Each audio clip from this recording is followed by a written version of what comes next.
नमस्कार, मैं हूं आलोक जोशी और आप देख रहे हैं बिजर्डा। और बिजर्डा में आज फिर बात होगी अडानी समूह की। और अडानी समूह के बारे में organise crime and corruption reporting project, जो एक एनजीओ है जिसका कहना है कि हम संगठित अपराध और भ्रष्टाचार से जुड़ी खबरें अनर्थ करते हैं, दुनिया भर में उनको खुलासा करते हैं, भंडाफोड़ करते हैं। तो उसकी एक रिपोर्ट आ गई है और उस रिपोर्ट ने हंगामा मचा रखा है, इसमें भी कोई शक नहीं है। अगर आप आज के अडानी शेयरों के भाव देखें तो आपको समझ में आएगा कि अडानी एंटरप्राइजेज लगभग 3.25%, Adani green 4.5%, Adani port 3.5%, Adani power लगभग 2.25%, अडानी एनसॉल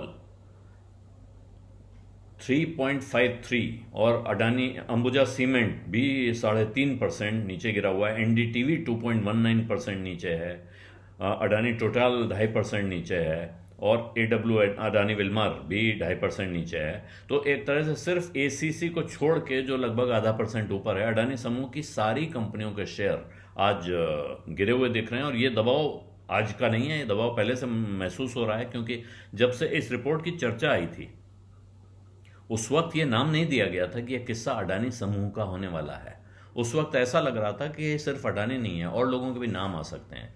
इंडियन कॉरपोरेट्स एक सोर्स बेस्ड खबर थी जिसमें था कि कुछ इंडियन कंपनियों के बारे में, कॉरपोरेट हाउसेस के बारे में, कुछ भारतीय व्यापार घरानों के बारे में इस तरह की खबरें आ सकती हैं जिनमें कुछ भंडाफोड़ हो सकता है। हालांकि उसको हिंडनबर्ग 2.0 कहा गया था, इसलिए इस बात का शक था कि यह बात फिर अडानी पे आएगी।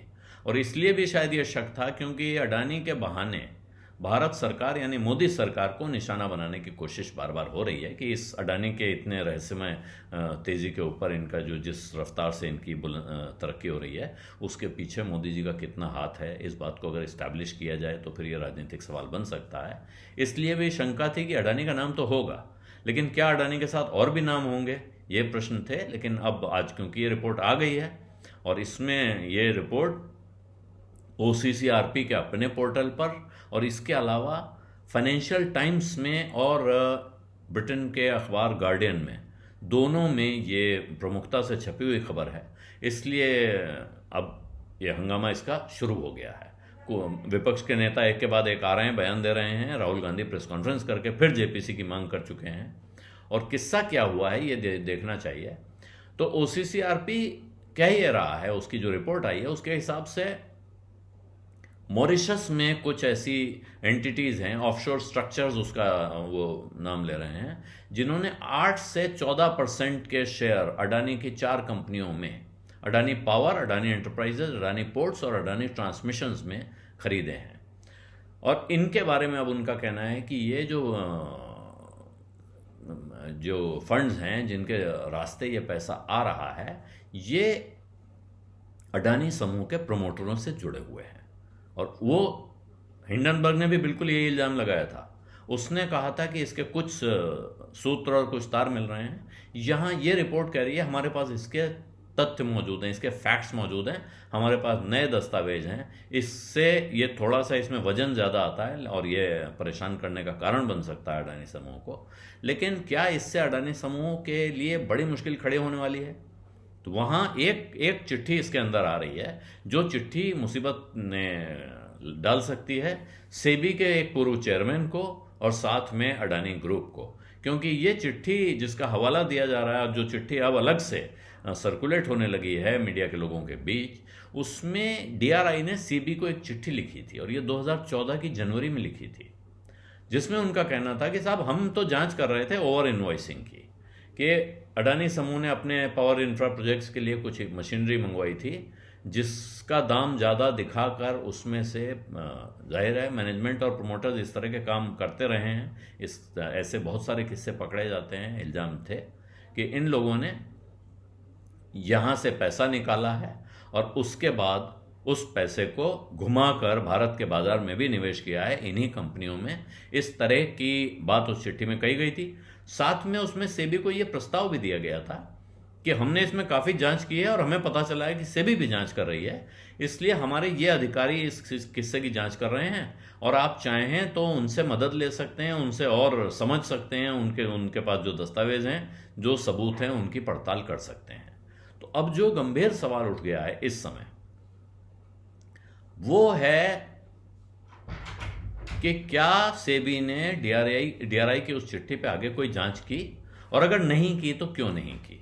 सेबी की क्या भूमिका थी और सेबी को वो जांच करने से क्या किसी ने रोका था। ये इसलिए सवाल उठ रहा है क्योंकि उसी वक्त इस देश में सरकार बदली थी 2014 में, आपको पता ही होगा कि उसके बाद यहाँ मोदी जी की सरकार आई है।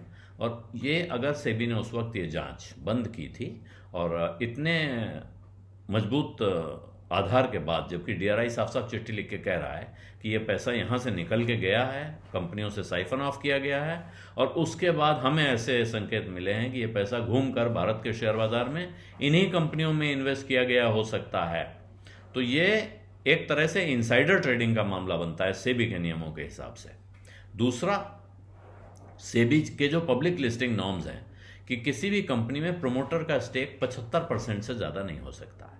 प्रमोटर और उनके साथ जुड़े हुए लोग, अब अगर प्रमोटर अपने ही किसी मित्र को पैसा दे दें और कहें कि ये मेरे साथ जुड़े हुए नहीं है, तो सेबी के लिस्टिंग नियमों के हिसाब से उस कंपनी की लिस्टिंग कैंसिल हो जानी चाहिए, उस पर पेनल्टी होनी चाहिए। तो यहाँ किस्सा यहाँ आता है घूमकर कि अगर ये इल्ज़ाम जो कि हिंडनबर्ग की रिपोर्ट में लगा था कि ये जो विदेशों से इस कंपनी में पैसा लगा हुआ है विदेशी पोर्टफोलियो इन्वेस्टर्स के नाम पर, ये दरअसल प्रमोटर्स का पैसा है, तो वो उस लिस्टिंग एग्रीमेंट का उल्लंघन है और इस वजह से फिर कंपनी गंभीर मुसीबत में सेबी के साथ फंस सकती थी। लेकिन अगर ये खबर सेबी के पास है और सेबी उस पर जांच नहीं कर रही है, तो आज की तारीख में ये सवाल अडानी समूह पे उठता है या सेबी पे उठता है, ये अब एक बड़ा सवाल खड़ा हो गया है। और अगर सेबी पे सवाल उठता है तो जो सज्जन उस वक्त सेबी के चेयरमैन हुआ करते थे, बाद में उनको 3 साल का एक एक्सटेंशन भी मिला, वो सेबी के चेयरमैन 3 साल और बने रहे, और उसके बाद वो आज क्या कर रहे हैं, ये सवाल अब घूम रहा है मीडिया में, क्योंकि राहुल गांधी ने अपनी प्रेस कॉन्फ्रेंस में सवाल उठा दिया है।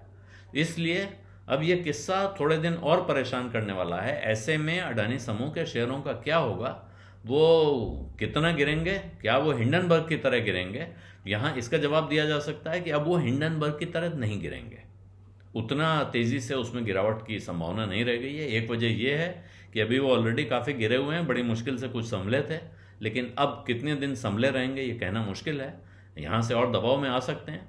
लेकिन इस बीच, क्योंकि ये रिपोर्ट आने के पहले अडानी को एक तरह से अलर्ट भी मिल गया था, बाजार में शेयर होल्डर्स को भी अलर्ट है, और इस वक्त जिन लोगों ने पिछले दिनों में उस भयानक गिरावट के बाद अडानी के शेयरों में पैसा लगाया है, उन्हें अब ऐसा लगता नहीं है कि इसमें कोई परेशानी खड़ी होने वाली है, क्योंकि वो ज़्यादा बड़ी परेशानी देख चुके हैं। इससे काफ़ी गिरे हुए शेयरों में उन्होंने भी पैसा लगाया है, और बहुत सारे लोग इस वक्त ऐसे हैं जिन्होंने सस्ते में शेयर खरीदे थे जब वो काफ़ी गिरे हुए थे, तो वो इस वक्त नुकसान में नहीं, फ़ायदे में हैं।